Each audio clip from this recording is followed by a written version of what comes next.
তো ফ্রেন্ড, তো দেখো আমি আজকে নিয়েছি সিস্টার সয়াবিন। তো সয়াবিনটা আজকে রান্না করে দেখাবো তোমাদের। তো দেখো আমি কিভাবে সয়াবিনটা রান্না করি। তো ওইদিকে আমি জলে সয়াবিনটারে সিদ্ধ বসাই দিছি। তো আর এদিকে নিয়ে নিচ্ছি আলু, আর এদিকে পেঁয়াজ, রসুন, কাঁচা লঙ্কা, আদা, আর এদিকে জিরা, হলুদ যা যা লাগে সব কিছু নিয়ে নিছি। আর এদিকে সয়াবিনটা সিদ্ধ হয়েছে কেন আমি নিছি। আর দেখো সয়াবিনটা সিদ্ধ করার পর আমি এদিকে ঠান্ডা জল দিয়ে সয়াবিনটা কয়েকবার ভালো করে ধুয়ে নিব। আর এদিকে আমি কড়াই বসাই দিয়েছি। তো কড়াইয়ে তেল দিয়েছি, তেল গরম হয়েছে। এবার আলুটারে আমি ভালো করে ভাজা নেবো। আলুর মধ্যে আমি হলুদ আর লবণ দিয়ে দিচ্ছি। তো আলুর দিকে আমি ভাজা নিতেছি। আর এদিকে দেখো আমি কাঁচা লঙ্কা, রসুন, আদা এটাকে আমি পেস্ট করে নেব। দেখো এদিকে আমি মশলাটার পেস্ট করে নিচ্ছি। আর এদিকে আলু আমার ভাজা হয়ে গেছে। তো আলুটা আমি নামাই নিতেছি।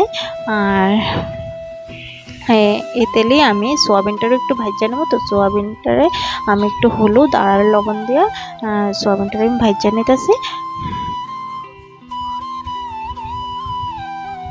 আর এদিকে দেখো সোয়াবিন ভাজাও হয়ে গেছে। তো সোয়াবিনটারে আমি নামাই নিতেছি।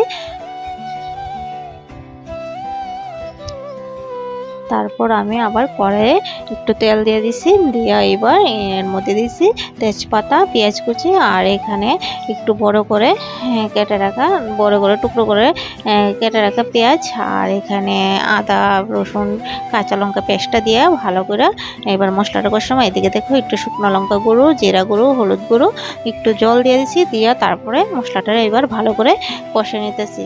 তো এর মধ্যে আমি এখানে আলু, বেঁচে রাখা আলু আর বেঁচে রাখা সোয়াবিনটারে দিয়ে ভালো করে কষে নিচ্ছি একসঙ্গে। তার মধ্যে দিয়েছি জল। আর এখন এটাকে আমি 10 মিনিট এভাবে জাল করে নেব। তারপর আমি এখানে এর মধ্যে গরম মশলা গুঁড়ো দিয়ে দেবো। তো দেখো ফ্রেন্ড, রেডি হয়েছে আমার সয়াবিন তরকারি।